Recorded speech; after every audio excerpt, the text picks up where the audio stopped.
Ladies and gentlemen, the President of the Republic of the Philippines, His Excellency Ferdinand R. Marcos Jr.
Once again, ladies and gentlemen, the President of the Republic of the Philippines, His Excellency Ferdinand R. Marcos Jr.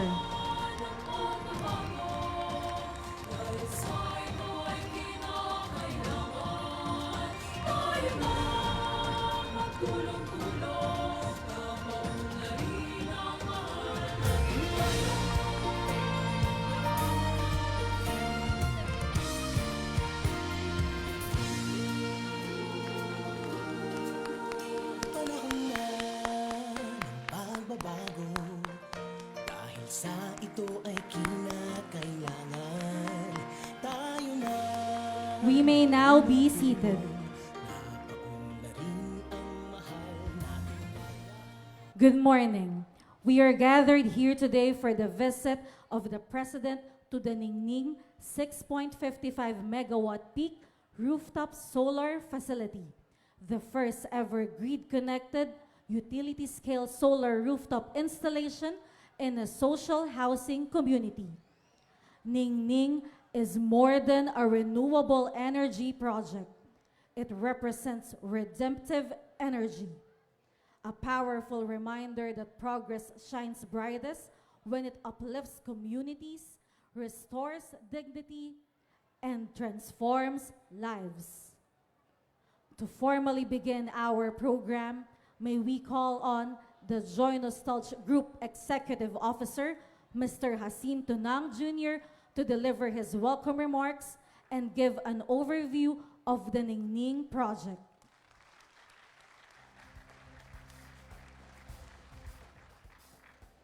Magandang umaga po sa ating lahat, sa ating mga panauhin mula sa ating mahal na pamahalan, sa mga butihing pamilya ng Pasinaya Homes, sa mga kasamahan natin sa trabaho, sa mga kaibigan at kapamilya, at higit sa lahat, sa ating mahal na Pangulo, President Ferdinand Bongbong Marcos Jr. Isang maligayang pagdating po sa Joy Nostalgia Pasinaya Homes at sa aming Ning Ning. Ning Ning is a Filipino, first in the world, utility-grade, grid-connected, socialized housing rooftop solar energy model by our Joy Nostalgia Group.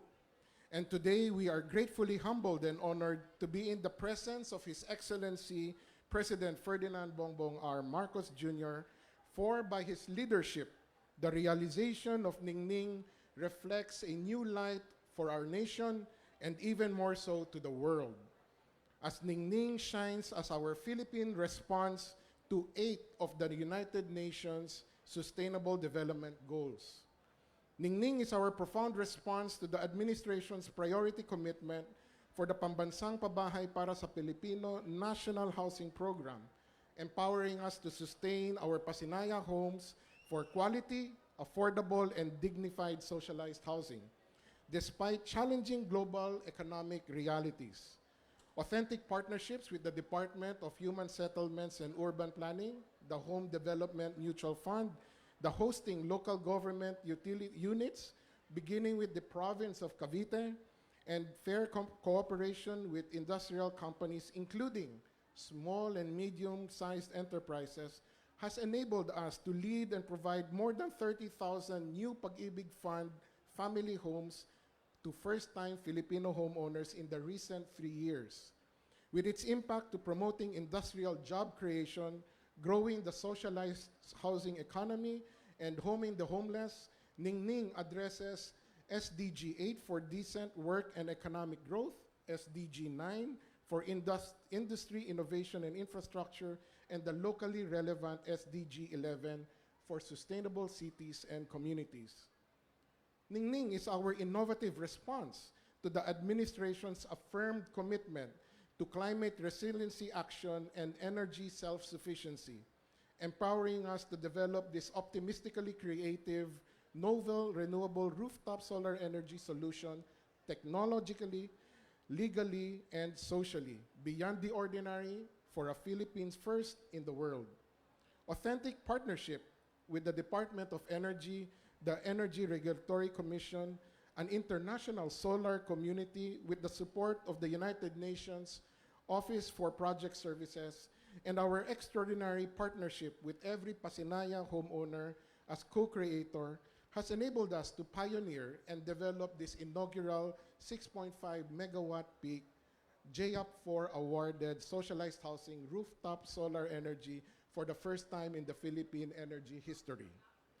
With its impact to generating renewable green energy, supporting reduced dependence on fossil fuel imports, and sustaining the environment with empowered Filipino family communities for generations of the world, Ning Ning addresses SDG 7 for affordable and clean energy, SDG 13 for climate action, and with a global opportunity, the SDG 17 for partnerships for the goals. And yet, Ning Ning is our most dynamic response to the President's fundamental commitment to food security and poverty alleviation, as socialized housing rooftop solar energy maximizes the use of residential land to address homelessness of the poor, thereby conserving agricultural land for food production that would otherwise compete with it for industrial energy priorities. Thus, Ning Ning valiantly contributes to the elusive SDG 2 for zero hunger and the ultimate SDG 1 for no poverty. Ning Ning is a national transformation centerpiece, demonstrating to the world the excellence of Filipino ingenuity, heroism, and the bayanihan spirit. With its purpose and impact, Ning Ning is more than just a renewable energy source, but much more, it is a redemptive energy force. This year, 2025, Joy Nostalgia was presented as a Meaningful Business 100 awardee, a global recognition led by Ernst & Young for leaders from around the world delivering scalable, real-world solutions to complex social and environmental challenges and driving positive impact for people and the planet, validating the compelling relevance of Ning Ning by the Filipino to the world. At Joy Nostalgia, we are humbly honored for this opportunity to be a true Filipino for the Philippines, stewarding and synergizing our blessings with the preferential option for the poor, aligning our purpose in partnership with government for the care of our common home, and fulfilling our mission to home the homeless, power the powerless, and to love the loveless. Being fully alive in this historic moment in the presence of our dear President, we extend our utmost gratitude for your trust and support in us. We renew our commitment and passion of light and love to do more and to be more for national development. And most of all, we fervently aspire to rekindle genuine hope for all heroic Filipinos and our future generation for a renewed Philippines.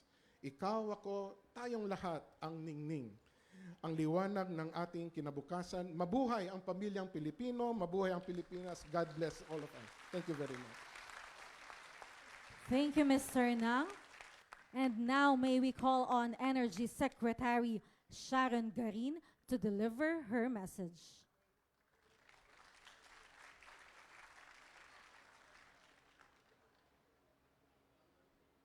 Good morning, Mr. President. Good morning, everyone. This is such a historic day kasi ito po yung setup na to. This is not only the first in Cavite, not only the first in the Philippines, the first in the world na setup to. So we should be very, very proud of this accomplishment. Ang project po nito, it's not about giving lang housing, ano. It's such a very beautiful setup that it inspires DOE, no? And I hope it inspires most of the energy companies. Kasi nagge-generate to, ang electricity po na generate is already green and clean. And that's a basic advantage already. Second, it does not displace any agricultural land. The problem with solar is it eats up most of our agricultural. It's a threat to food security. Ito po, walang threat po ito. Third is it makes the housing more affordable. it's about 10 to 15% cheaper po ang Ning Ning kaysa sa iba na ino-offer ng under pag-ibig na ceiling, ano? Around 850 siya. Ito po, mga 700 to 750,000 lang siya. And the fourth is, Ning Ning also helps the community. But with 2.4 million per annually, they can help with the solar streetlights, tama, no? And hopefully the solid waste management also, and all the rest that are basic facilities here in the community. Panglima po is that hindi na pinoproblema ng homeowner ang solar panels because it's the operations and maintenance is with the solar company na. Tsaka, isa sa pinaka-importante, mas malamig at mas matibay ang bahay. So, this project is like, I don't even know where to begin, where the advantages are. But, I hope there will be more of Ning Nings in the country. Not just for housing, but for energy. And lucky for us, Mr. President, they have 4 projects actually. So, this is the first one. They have 3 more. The other one is much bigger, I think, no? 15 megawatts yata yun. Hopefully, so next time when we have an auction in solar energy, especially for rooftop solar, I hope you can join again. And I hope more will copy your style. So, to Solaris, Raymulan Lands Incorporated, Extraordinary Enclaves, thank you. Thank you so much for the leadership and for the innovation. To the residents po ng Pasinaya Homes, thank you for embracing this vision and becoming, kayo po, mga pioneers. Kayo yung unang-unang gumawa nito. Maraming salamat po sa inyo. Mabuhay po ang bagong Pilipinas. Salamat. Thank you, Secretary Garin.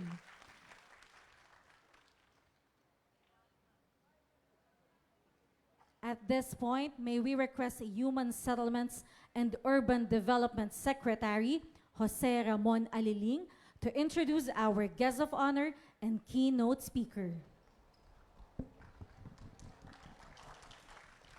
Ladies and gentlemen, the President of the Republic of the Philippines, His Excellency Ferdinand R. Marcos Jr.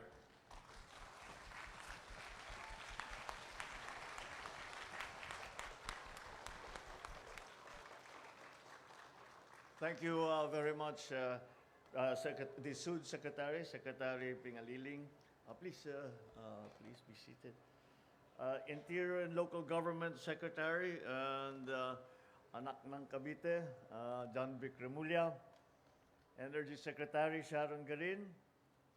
Joy Nostals. I specifically asked what was that name, Joy Nostals, and I was right. There is a story behind it. Maybe he will tell it to you one of these days. It's a very sweet story, actually. Members of the Homeowners Association, fellow workers in government, other distinguished guests, ladies and gentlemen, good morning. I am pleased to join you all today here in the Ning Ning Solar Rooftop Power Facility. It's an initiative that is a monumental one as it lights up homes and the path forward to the country's energy transition. Solaris and Raymulan Lands have done something quite remarkable. They adopt renewable technology innovations right here on the rooftops of Filipino families here in Naic. Halos 2,000 tahanan ang kasama sa proyektong ito. Bawat isa sa kanila ay pinagkukunan ng malinis na enerhiya dahil sa mga solar panel na nakalagay sa kanilang mga bubong. Ito po ang kaunahang grid-connected, utility-scale solar project sa buong mundo na matatagpuan sa isang socialized housing community. Higit pang nakakahanga ang Ning Ning project.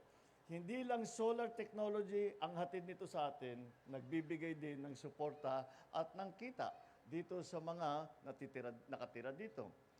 Gamit ang bahagi ng kita rito, matutustusan ang pag-aayos ng bubong ng mga bahay, mga panatiling bukas ang ilaw at kalsada, mapapatupad ang maayos na pamahala sa basura at magkakaroon ng shared solar facility at iba't ibang training para sa mga residente. In other words, The energy that we produce here will power a better life for the people who live in this community, but even beyond this community. Because although there are advantages, there are benefits to those living in this community, there is also the benefit to the grid because you are providing additional power, which we all know is something that we need. Dahil gamit natin ang mga bubong ng mga bahay na naitayo na, walang ginamit na farmland, walang tinanggal na kabuhayan at walang nasayang na lupa. Sa pamamagitan ng Ning Ning Project, nakakabawas tayo ng mahigit 6,000 metriko na tonelada ng carbon dioxide emission kada taon. Para tayong nag-alis ng halos 1,000 sasakyan sa ating mga kasada. Kaya't mas makakatulong tayo sa ating kalikasan. And the rest of the world has noticed. This project has already won gold for ESG Integration Excellence and silver for Sustainable Renewable Energy Initiative of the Year for the Asian Power Awards 2025.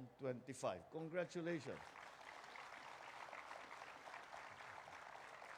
You have managed to bring Filipino innovation to the world stage. And for that, that is a very, very important step for the Philippines and, for that matter, the solutions that we are trying to find. This is, when we talk about climate change, when we talk about the shift from fossil fuels to renewables in terms of our power production, we always have to say that this is a new situation that we have never faced before. And therefore, we must come up, we must be creative and be able to find different solutions. And we cannot continue to do the same things that we did before. This is a prime example of that creativity, of the new thinking, of innovation that brings technologies together in an imaginative and innovative way and to the advantage to the residents here, to the power generation in our country, to our shift from fossil fuels to renewables. It is that much search for win-win solution. So well done and congratulations. Because this is how we move forward with efforts that both benefit our environment and our people. I believe that this community in Naic is just the beginning. Ladies and gentlemen, I'm truly excited by what the Ning Ning project shows about what the future can be. Imagine what we can do if we replicate this sort of effort in neighboring communities and later on the rest of the country. Patuloy tayong kumikilos upang tugunan ang lumalalang epekto ng climate change. Ngunit alam natin, hindi ito kayang aksyonan ng iisang sektor lamang. Kailangan natin ang tulong ng bawat komunidad, bawat pamilya, bawat Pilipino. Ito po ang nakita natin sa proyektong ito. Kaya sa pamilyang naninirahan dito, maraming salamat po sa inyo. Kayo ang punot dulo ng proyektong ito. Ang inyong mga tahanan ay bahagi ng isang pagsisikap upang bumuo ng mas maliwanag na kinabukasan at mas malinis na kapaligiran. To Solaris, Remulan Lands, Joy Nostalgia Foundation, and our other partners, let us continue working together, breaking new ground. On our end as the government, we will continue improving our processes so we can promote and support and accelerate more innovative renewable energy projects just like this. Indeed, our collaboration demonstrates what can be achieved when the government, the private sector, and communities work together to create sustainable solutions.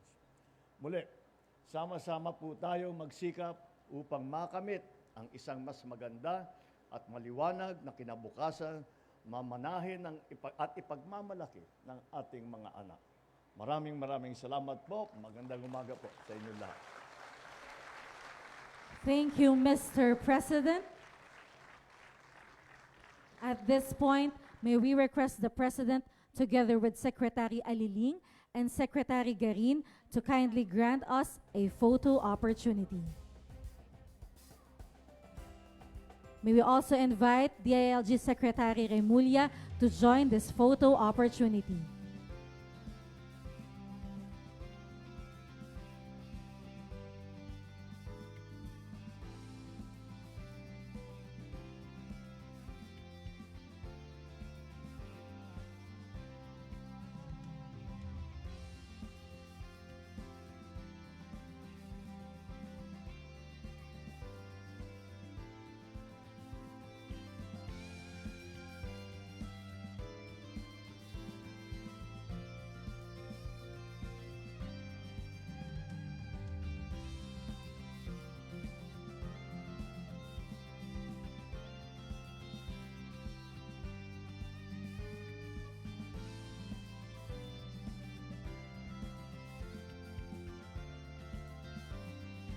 Thank you, everyone.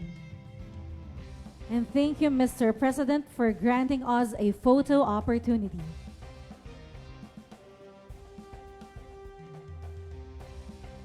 That concludes our program.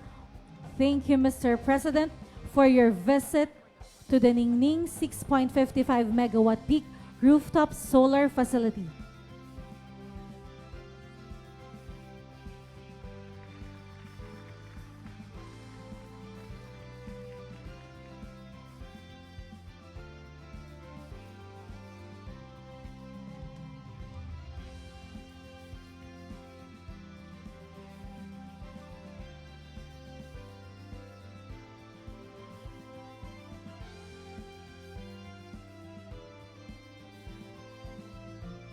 Once again, ladies and gentlemen, the President of the Republic of the Philippines, His Excellency Ferdinand R. Marcos Jr.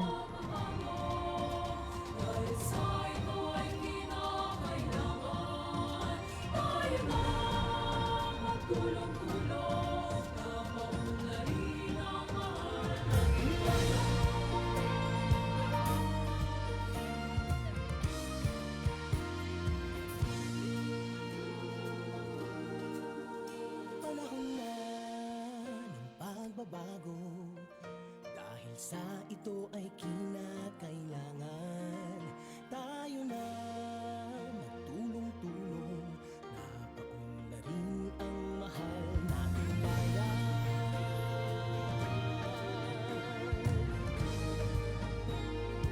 We would like to request everyone inside this venue to please remain in your respective places, please. Thank you.